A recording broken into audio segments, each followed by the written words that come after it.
The air at the county equipment auction in the spring of '74 hung thick and heavy. A familiar cocktail of diesel exhaust, cheap cigars, and the sweet, cloying smell of popcorn from a vendor's cart. It was the scent of hope and desperation. For every farmer looking to upgrade, there were two selling off pieces of their livelihood just to keep the bankman from the door. I was there, Jedediah Stone, not for hope or desperation, but for bearings. A specific set of Timken wheel bearings for the front axle of my John Deere 4020. You couldn't find them new anymore, not easily. Most of the men huddled around the auctioneer's stand, a rolling pulpit of plywood and rust from which Earl Finney barked out numbers like a machine gun. They were watching the main event, a brand new fire-engine red International Harvester 1066. Its paint still gleaming, the plastic still on the seat in the cab. Frank Miller was holding court, his hand in the air, a confident smirk on his face. Frank was the new breed. He farmed with a pen as much as a tractor, always at the bank, always leveraging, always expanding. He'd just bought the old Henderson place, another 240 acres, and this 1066 was to be its throne. Got 12,000. Do I hear 12.5? 12.5, thank you, Frank. A man who knows quality. Who'll give me 13? Earl's voice cracked and echoed off the grain silos across the road. I didn't pay them much mind. My business was in the back, in the junk row. This was where dreams went to die. Twisted plow frames, combines with their guts spilling out, tractors that had thrown a rod so violently it left a window in the engine block. It was a graveyard of iron, and I was its groundskeeper, picking through the bones for parts that still had life in them. My 4020, my old Farmall M, my Gleaner E combine. They were all kept alive by the ghosts in this row. I owned my 640 acres, every last square foot, free and clear, a legacy from my grandfather. And I intended to keep it that way. That meant no debt, and no debt meant no new iron. I found my bearings on a busted-up hay rake, its axle half buried in the mud. $10 to the auction clerk, and they were mine. As I was wiping the grease from my hands with an old rag, a shadow fell over me. It was a colossal shadow, big enough to block out the midday sun. I looked up and up and up. There it was. A Steiger. An early one. A Bearcat too, I figured, from the square lines and the raw, unrefined look of it. It was a monster, a true four-wheel drive articulated beast built for the vast wheat fields of the West, not our rolling Iowa corn country. It sat on 8 massive tires, all of them cracked and flat, sinking into the earth like it was giving up. The green paint was faded to a pale, leprous chalk, with huge patches of rust bleeding through. The cab was a skeleton of steel, its glass shattered long ago. A thick tow chain was wrapped around the front axle, a sign of its last ignominious journey here. Someone had painted the word "scrap" in sloppy white letters across the grille. Frank Miller and his cronies were walking back from his victory at the auction block, laughing and slapping each other on the back. His new 1066 was already being loaded onto a lowboy trailer. He saw me staring at the Steiger, and his smirk widened. "Thinking of upgrading, Jed," he called out, his voice dripping with condescension. His friends chuckled. "Careful now, that thing might have tetanus." I ignored him and walked a slow circle around the machine. It was bigger than my barn. The articulation joint, the pivot point in its middle, looked solid. The planetary hubs were massive, built for torque I could barely imagine. I climbed up the bent ladder, my boots crunching on broken glass, and looked inside the cab. The seat was gone, just a rusty spring sticking up. The gauges were all smashed. But the steering wheel was there, and the levers, heavy steel things made for a man's hand. Then I went to the front and wrestled with the side panel of the engine cowling. It groaned open on rusty hinges, and there it was. A Caterpillar, not the Cummins or Detroit diesel you sometimes saw in these, but a big yellow Cat 3306. A legendary engine. A quick look told the story. A fist-sized hole in the side of the block, dark with old dried oil. A thrown rod, catastrophic failure. The engine was junk. The whole tractor was junk. "It's scrap, Jed," said a voice behind me. It was Old Man Hemlock, who farmed the section next to mine. He was one of the few who didn't look at me like I was a fossil. Transmissions shot too. Heard it from the fellow who brought it in, locked up solid. That's why the engine let go. Pushed it too hard trying to get it moving. Frank had sauntered closer, drawn by the spectacle. See, even Hemlock knows it's a boat anchor. You could maybe melt it down and make a few good plowshares, I suppose. The auctioneer, having sold the last of the decent equipment, was moving his stand toward the junk row to get it over with. All right, folks, let's clear this stuff out. What am I bid for this? This yard art, he yelled, gesturing at the Steiger. The crowd laughed. $100 for scrap weight, someone shouted. I got 100, who'll give 150? Silence. Earl Finney looked around, ready to gavel it down. Something took hold of me then, a stubbornness my wife Sarah called my granite streak. I saw past the rust and the broken glass. I saw the frame, heavy-duty 10-inch channel iron, straight and true. I saw the massive differentials. I saw the sheer, raw potential of it. It was built simple, built to be fixed. There were no computers, no delicate electronics. It was pure iron and horsepower. 200, I said. My voice was quiet, but in the lull it carried. Every head turned. Frank Miller stared at me, his mouth agape, like I'd just grown a second head. 200 from Jed Stone. Now we got an auction. Who'll give 250? Earl's eyes twinkled. He's got to be joking, one of Frank's friends whispered, loud enough for me to hear. 250, Frank yelled, a challenging glint in his eye. He wasn't bidding on the tractor, he was bidding against me. It was a game to him, a way to publicly humiliate the old-timer. 300, I said, not taking my eyes off the machine. 350, Frank shot back instantly. We went back and forth like that, in $50 increments. The crowd was silent now, watching the drama unfold. When the bidding reached $500, I paused. That was real money. That was seed money for 20 acres of soybeans. Sarah would have my hide. 500 going once, Earl started. Frank crossed his arms, puffing out his chest.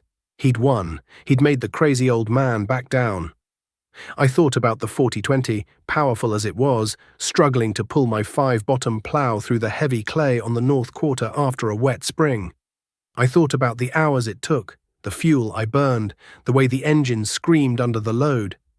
This Steiger, if I could get it running, it could pull a 7-bottom plow, maybe even a 9. It could do in one pass what took me 2. It could save me time, fuel, and wear on my other machines. It was a gamble, the biggest of my life. 600, I said, my final offer. A gasp went through the crowd. Frank's jaw dropped. He looked at the pile of junk, then back at me. The humor was gone from his face, replaced by disbelief. He couldn't possibly justify spending more on a joke. He just shook his head and waved his hand dismissively at the auctioneer. Sold, Earl Finney yelled, slamming his gavel down on the wooden block. For $600 to Jedediah Stone. Good luck to you, Jed. You're gonna need it. The laughter that followed was louder this time, tinged with a mix of pity and scorn. As I walked to the clerk's trailer to pay my cash, Frank Miller stepped in front of me. You're a fool, Stone, he said, his voice low and hard. You could have put that money down on a real tractor. A new one. The bank would have covered the rest. Instead, you bought a monument to failure. It'll rust into the ground right where it sits. I just looked him in the eye. We'll see, Frank. We'll see. Before I tell you about the hell I went through just to get that beast home, let alone tear it apart, I have to ask you folks. Have you ever bought a piece of equipment that everyone else called junk? But you just knew in your bones that it was worth saving. Maybe it was an old truck, a chainsaw, or a tractor like this one. Drop a comment below and tell me what it was and how the story ended. I'd sure like to hear I'm not the only stubborn fool out there. Getting the Steiger home was a battle of its own. It was 15 tons of dead weight, and it was 10 miles from the auction yard to my farm. I didn't own a trailer big enough, and I'd be damned if I was going to pay a heavy hauler and suffer the further indignity. This was my folly. I'd bear the burden of it myself. The first step was air. The tires were the size of a man, and it took the better part of a morning with my old gas-powered compressor chugging away to get them to hold enough air to even think about rolling.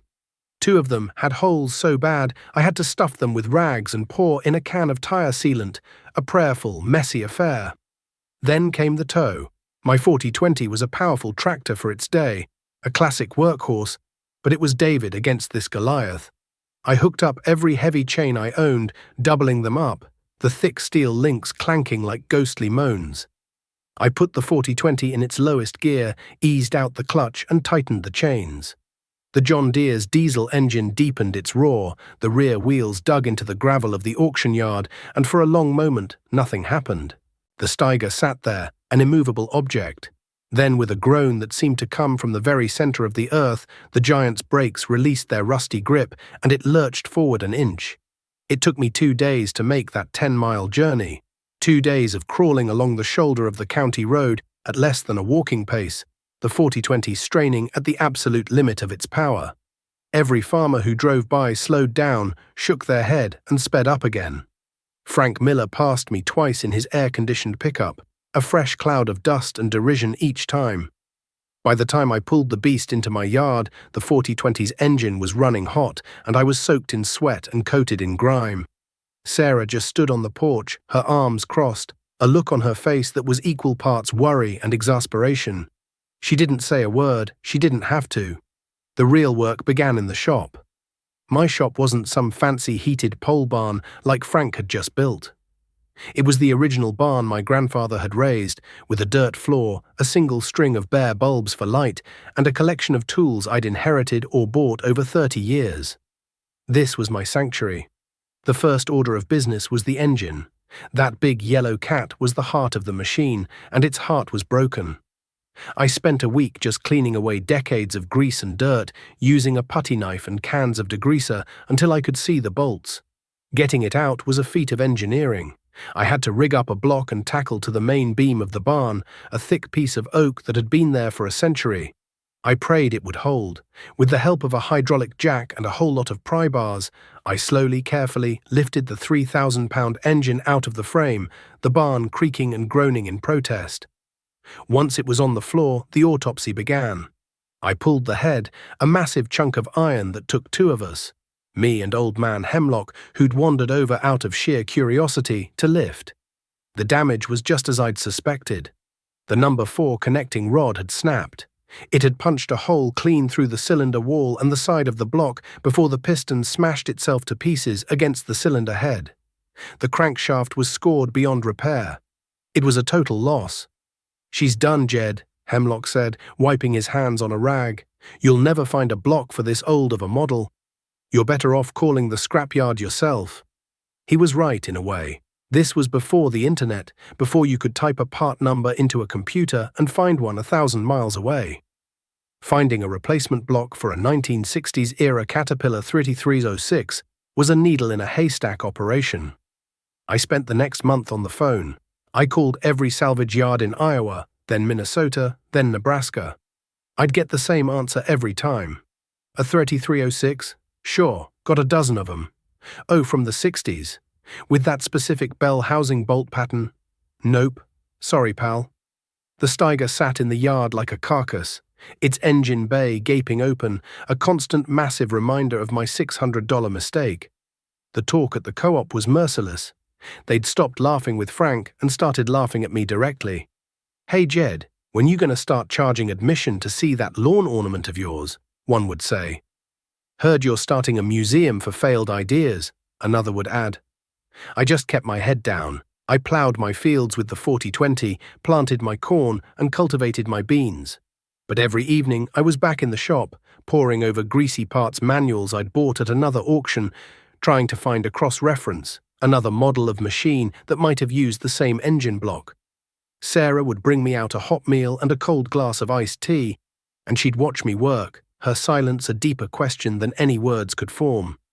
To pay for the manuals and the long-distance phone bills, I had to sell a small herd of feeder calves I'd been raising, a dent in the cash reserves I kept for emergencies. This project was bleeding me, a slow, steady drain. The beast in the yard wasn't just sitting there, it was costing me. Then came the boom years of the mid-70s. It was like the whole world went crazy for American grain. The Russians were buying wheat by the shipload and prices shot through the roof. Corn went from $1 a bushel to $3 almost overnight. Land that had been selling for $500 an acre was suddenly worth $2,000. The bankers, who used to be the most cautious men in the county, were now driving out to farms, practically begging farmers to take out loans. "Your land is your gold mine," they'd say. "Borrow against it. Expand, get big or get out." Frank Miller became the poster boy for the new era. He took the bankers at their word. He mortgaged the land he already owned to buy more, then mortgaged the new land to buy bigger equipment. He traded in the 1066 he'd just bought for a brand new, top-of-the-line International 1586, a gleaming giant with a quiet, air-conditioned cab and a radio. He bought the quarter section to the north of me and the 80 acres to my east. His operation grew from 500 acres to over 1,000 in the space of 2 years. He'd hold court at the diner in town, a stack of loan papers and yield projections spread out on the table next to his coffee. "You got to spend money to make money," he'd declare to the younger farmers who hung on his every word. Jed Stone over there, he's a perfect example of what not to do. Sitting on a gold mine and he's afraid to dig, still trying to patch together that pile of scrap in his yard. Can you imagine? While we're out here making a fortune, he's turning wrenches. It's a damn shame. A man could double, triple his net worth right now, and he's just letting the opportunity pass him by. It was hard to hear. It was harder still to ignore. Every instinct screamed that this was a bubble. My father had lost nearly everything in the Depression, and his stories were burned into my memory. He'd warned me about the siren song of easy credit and high prices. "Son," he'd said, "the banker is your best friend on the way up, but he's the first one to kick you on the way down. Own what you own." Oh no, man. So I resisted. I sold my corn for $3 a bushel, and it was the most money I'd ever seen in my life. But instead of running to the bank, I put the cash in a savings account. I took a portion of it and bought a used but solid Gleaner F2 combine, paying cash. It was a step up from my old Model E, and I knew I could keep it running myself. I bought new tires for the 4020, and I kept searching for an engine. The breakthrough came from an ad in the back of a farm journal. A construction company over in Illinois was auctioning off its old equipment. Listed among the rock trucks and graders was a 1968 Caterpillar D7 dozer. The ad said the undercarriage was shot, but the engine runs strong. I looked up the specs in one of my manuals. My heart skipped a beat. For a 3-year period in the late 60s, the D7 used the exact same 3306 block I needed. I drove the 300 miles to Illinois in my old Ford pickup. The dozer was a wreck, its tracks worn to knife points, its blade bent.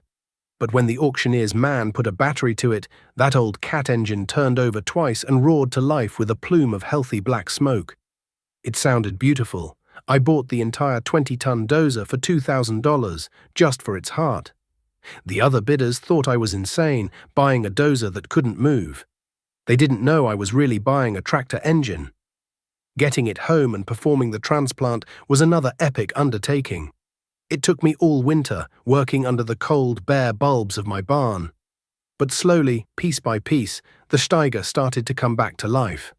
I pulled the engine from the dozer, cleaned it, replaced the gaskets, and fabricated new motor mounts. The transmission was next. It was, as Hemlock had said, locked up. I spent weeks taking it apart on my shop floor, a 1,000-piece puzzle of gears and bearings. I found the problem. A single sheared pin in a shifter fork had allowed 2 gears to engage at once, locking the whole mechanism solid. It was a $5 part that had destroyed a $10,000 engine. I ordered a new pin, painstakingly reassembled the transmission, and bolted everything back together. All the while, the news on the radio in the barn was getting stranger. They were talking about an oil embargo, about gas rationing. The price of diesel fuel doubled. Then it tripled. On the evening news, Walter Cronkite was talking about something called the prime interest rate, and how the Federal Reserve was raising it to fight inflation. The numbers were staggering: 10%, 12%, 15%. Frank Miller and the others laughed it off. "It's temporary," they said. "Prices will stay high. We can cover it." I felt a cold knot in my stomach. I knew what high interest rates did to men who lived on borrowed money. It was a cool evening in the late fall of '78. The corn was in the bin, the beans were sold. The air smelled of wood smoke and coming winter. I had finally finished connecting the fuel lines and the last of the wiring on the Steiger. I filled its massive radiator with coolant and poured 50 gallons of diesel into its tank. I climbed up into the skeleton cab, took a deep breath, and turned the key. The starter motor groaned, straining against the immense compression of the big 6-cylinder engine. It turned once, twice. A puff of white smoke coughed from the exhaust stack. I turned the key again. The engine spun faster this time, and then with a deafening roar, it caught. The whole machine shuddered to life, the deep, throaty rumble of the Caterpillar engine, a sound unlike any I had ever heard on my farm. It wasn't the frantic whine of a gasoline engine or the familiar clatter of the John Deere. This was a deep, powerful thunder that vibrated through the steel deck and up into the soles of my boots. A thick cloud of black smoke billowed from the stack, momentarily blotting out the setting sun, a declaration that the giant was awake. It had taken 4 years of my life, but it was alive, and just over the horizon, the economic storm that would test us all was gathering speed. The first time I put the Steiger to work in the field, it felt like I was commanding an earthquake. I'd bought a used 9-bottom Oliver plough, a monstrous thing that would have torn my 40-20 in half. Behind the Steiger, it was like pulling a garden rake. I dropped the plough into the rich black earth of the North Quarter, pushed the throttle forward, and the big Caterpillar engine didn't even change its tune. It just dug in, all 4 of those massive tires biting, and laid open a swath of soil nearly 12 feet wide. The ground trembled. I could feel the raw power of it coming up through the steel floor, a deep resonant hum that was more felt than heard. There was no cab, just open air. The autumn wind whipped at my face, carrying the smell of diesel and damp earth, and for the first time in 4 years, a genuine smile cracked my lips. I was turning over more ground in an hour than I used to in a whole afternoon. The $600 joke was a $600 miracle of iron and steel. But the world outside my fence rows was beginning to sour. The talk on the radio was all about inflation. The price of everything started to climb.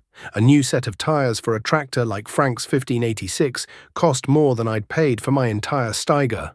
Diesel fuel, which had been 30 cents a gallon when I started the project, was now pushing $1. For men like Frank, who were farming 2,000 acres with big, thirsty machines, that was a death sentence delivered by the barrel. Then, in the summer of 1980, the sky turned against us. It simply stopped raining. Day after day, a merciless sun beat down from a hazy white sky. The corn, which should have been shoulder-high by July, was stunted and yellow, its leaves rolling up tight like cigars to protect themselves. The soybeans withered. The ponds dried up until their bottoms were cracked mosaics of mud, and the creeks slowed to a trickle. The air was thick with the fine dust that blew off the baked fields. It was a fine brown powder that got into everything: your house, your food, your lungs. My fields suffered just like everyone else's. But I had a cushion. My costs were low. The Steiger did the heavy work, and while it was thirsty, it got the job done so fast that my fuel cost per acre was manageable. My other equipment was old, paid for, and simple. When the main drive belt on my Gleaner F2 snapped during my meager harvest, it was a 30-minute fix with a spare I kept hanging on a nail in the shop. Frank Miller wasn't so lucky. His empire was built on the assumption of good weather and high prices. The drought kicked out the first leg of the stool. I saw his brand-new Case IH axial flow combine, a machine that cost more than my whole farm was worth, sitting idle for 4 straight days in the middle of harvest. I heard later from the mechanic at the dealership that a single computerized sensor in the hydrostatic transmission had failed. The part had to be flown in from Illinois, and the bill for the repair, I was told, was over $5,000. Frank lost a quarter of his bean crop, the pods shattering and falling to the ground while he waited. The cracks were beginning to show. He used to drive his shiny new pickup into town every day. Now you'd see him in his old beat-up farm truck, the one he used for hauling seed bags. The confident swagger was gone, replaced by a frantic energy. He was always on the phone, his voice tight and angry. He put 160 acres up for sale, prime bottomland. But in a drought year with interest rates climbing, nobody was buying. The bankers who had once courted him with promises of endless credit now crossed the street to avoid him. His world, built on leverage and the promise of tomorrow, was crumbling under the weight of today. I took no pleasure in it. It was like watching a man who'd built his house on the ice of a frozen river, stubbornly ignoring the cracking sounds of the spring thaw. The final blow came not from the sky, but from Washington, D.C. In response to the Soviet invasion of Afghanistan, President Carter announced a grain embargo. Our biggest customer was gone, just like that. The market collapsed overnight. Corn that had been $3 a bushel was now barely worth $1.50, if you could even find a buyer. At the same time, the Federal Reserve, in a desperate attempt to curb inflation, let interest rates soar to levels nobody had ever seen. 18%, 20%, 21.5%. For the farmers of the American heartland, it was a perfect storm.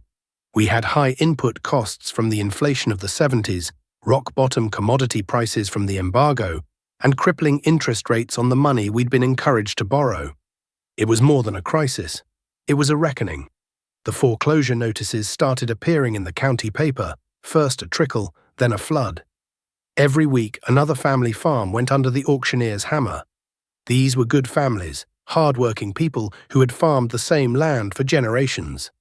They hadn't done anything wrong except believe the promises of the bankers and the experts. Frank Miller's name appeared in the paper in the fall of '82. The bank was calling in all his notes, his entire operation, 2,000 acres, the gleaming sheds full of red machinery, the house he'd just built for his family. It was all going on the block. The man who had been the symbol of modern, aggressive farming had become a casualty of it. My farm survived. It wasn't easy, the low prices hurt, and I had to tighten my belt until it groaned. Sarah started a massive garden and canned enough vegetables to see us through 2 winters. I did repair work for neighbors, welding cracked frames and rebuilding worn-out engines for cash, because nobody could afford to go to the dealer anymore. But the key was, I had no debt. The bank had no hold on me.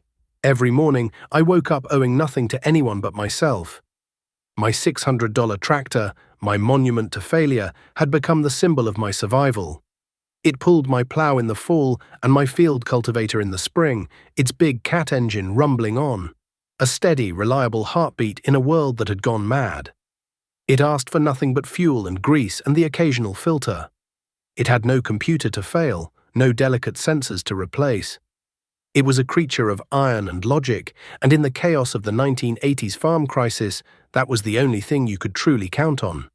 The day of Frank Miller's auction was cold and grey, with a bitter November wind that ripped the last of the leaves from the oak trees. It felt like the whole county was there, but nobody was talking much. It wasn't an auction, it was a funeral. The rows of equipment, Frank's pride and joy, looked pathetic under the flat white sky. The 1586, the big axial flow combine, the planters and plows, they were all caked with the dust of the last harvest, looking tired and used up. Frank was standing by the porch of his house, a ghost of the man he'd been. His shoulders were slumped, his face was pale, and he looked 10 years older. His wife was inside with the kids, refusing to come out and watch the dismemberment of their lives. The farmers gathered in small, quiet groups, not looking at Frank, not looking at each other. They were all thinking the same thing. There, but for the grace of God, go I. The auctioneer started with the small items, the tools and shop equipment. Things sold for next to nothing. A heavy-duty welder that was worth $1,000 sold for $75. The bank men stood off to the side, their faces grim, tallying the losses on their clipboards. When the machinery came up, it was just as bad. Tractors that Frank had paid $80,000 for just a few years earlier were selling for $20. The buyers were mostly out-of-state dealers, vultures picking over the carcass. No local farmer had the money or the heart to bid. Then came the land. The auctioneer started with the parcels Frank had bought during the boom, the expansion properties. They sold for less than half of what he'd paid. Finally, it was down to the last piece, the home quarter, the original 240 acres that Frank's grandfather had homesteaded. This was his legacy, the heart of it all. "All right, folks, here it is," the auctioneer called out, his voice lacking its usual enthusiasm. The Miller home place, 240 acres, prime farmland, with house and buildings. "What am I bid?" "Let's start it at $1,000 an acre." Silence. The wind whistled around the corner of the barn. $1,000 an acre was a fair price, maybe even a low one, but it was still $250,000. Nobody had that kind of money. "Folks, I gotta have a bid. Do I hear 900? More silence. The bank man whispered something to the auctioneer. All right. The bank is prepared to sell. I need an opening bid. Somebody give me $700 an acre.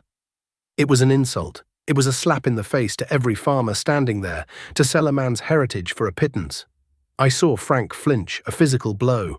I thought about the cash I had in the bank, the money from the good years, the money I hadn't spent on new iron or more land. It was the money I'd saved by being stubborn, by being a fool who bought a pile of scrap instead of a line of credit. I raised my hand. 700, I said. My voice was steady, clear in the cold air. Every head turned toward me. Frank looked up, his eyes wide with disbelief, and something else. Shame. The auctioneer's eyes lit up. I got 700 from Jed Stone. Do I hear 750?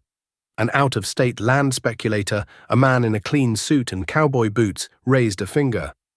750. 800, I said immediately. 850, the speculator shot back. We went on like that, a grim duel in the dying light of the afternoon. When the price reached $1,000 an acre, the speculator paused. He looked at me, at the determined set of my jaw, and he shook his head and dropped his hand. Sold, the auctioneer cried, his gavel cracking like a rifle shot. For $1,000 an acre to Jedediah Stone. I didn't feel any triumph. I just felt a heavy weight settle on my shoulders. I walked over to the clerk's table and arranged to wire the money. Then I walked over to the porch, where Frank was still standing, staring at nothing. He wouldn't look at me. Come to gloat, Jed, he said, his voice a hoarse whisper. Come to say, I told you so. No, Frank, I said softly, I didn't. I sat down on the step below him. We sat in silence for a long time, listening to the auctioneer selling off the last of the household goods. I don't need another farm, I said, looking out at the fields. My 640 is more than enough for me. And I don't know a thing about farming this ground. But you do. You know every dip and rise, every patch of clay. He finally turned to look at me, his eyes full of confusion. Here's the deal, I said. You and your family are staying right here in this house. You're going to farm this land. I'll own the deed, but you'll be the boss. We'll split the profit, 50-50, right down the middle. And when you get back on your feet, and you will, you can buy it back from me for exactly what I paid for it today. Not a penny more. Tears welled up in Frank's eyes. He, the proudest man I knew, started to cry. He didn't make a sound, but the tears just streamed down his face. He tried to speak, but he couldn't. He just nodded, a quick, jerky motion. He had lost his empire, but in that moment I think he found something far more valuable. The story of that auction spread through the county faster than a grass fire. People started looking at me differently. I was no longer Jed Stone, the eccentric old-timer with the homemade tractor. I was the man who had weathered the storm, the man who had shown that wisdom was worth more than wealth. The younger farmers, the ones who had managed to hang on, started stopping by my shop. They didn't want to talk about leveraging assets or cash flow projections anymore. They wanted to know how to rebuild a transmission, how to fabricate a part, how to read the land instead of a balance sheet. Frank and I became partners. It wasn't always easy, but a respect grew between us, forged in the hardship we had both endured. He taught me about new hybrid seeds, and I taught him how to keep his older, more affordable equipment running. He managed that 240 acres with a fierce determination, and within 5 years, just as I knew he would, he walked into my kitchen with a cashier's check and bought his farm back. My son, Tom, who had gone off to college to study business, came home one summer. He saw the life we had, the quiet dignity of it, and he saw the wreckage of the lives that had been built on debt. He never went back. He stayed and learned the farm. One evening, years later, Tom and I were in the shop. We were giving the old Steiger an overhaul. It had a coat of fresh green paint now, and a real enclosed cab I'd built for it over a long winter. It looked almost respectable. Tom was tightening the bolts on one of the massive planetary hubs, his hands covered in the same grease that had been under my fingernails for 40 years. He stopped and looked up at the big tractor, then at me. "Dad," he said, "why'd you do it? Back then, why'd you buy this thing when everyone said it was junk?" I wiped my hands on a rag and leaned against a workbench. I looked at the Steiger, the machine that had been both my folly and my salvation. Because, son, I said, sometimes the world gets caught up in what's new and what's shiny. They forget that value isn't about what something costs. It's about what it's worth. It's about good, solid bones. This tractor has good bones. This farm has good bones. Your grandfather passed them to me, free and clear. My job was to do the same for you. I picked up a wrench and handed it to him. Your job is to remember that. This land, these machines, they're not just assets on a ledger. They're a trust. You don't borrow against a trust. You take care of it. You fix what's broken. You keep it strong. Because storms will always come, Tom. The trick isn't to build a bigger boat. It's to build one that's paid for. One you can fix yourself when the waves start to break. He nodded, a slow understanding dawning in his eyes. He took the wrench and went back to work. I stepped outside the shop into the cool evening air. The sun was setting, painting the western sky in shades of orange and purple. From inside the shop, I could hear the clank of steel on steel, the sound of a legacy being passed on. And in the distance, I could almost hear the deep, steady rumble of a big Caterpillar engine, a sound like a promise, a thunderous heartbeat of survival in the quiet fields of the heartland.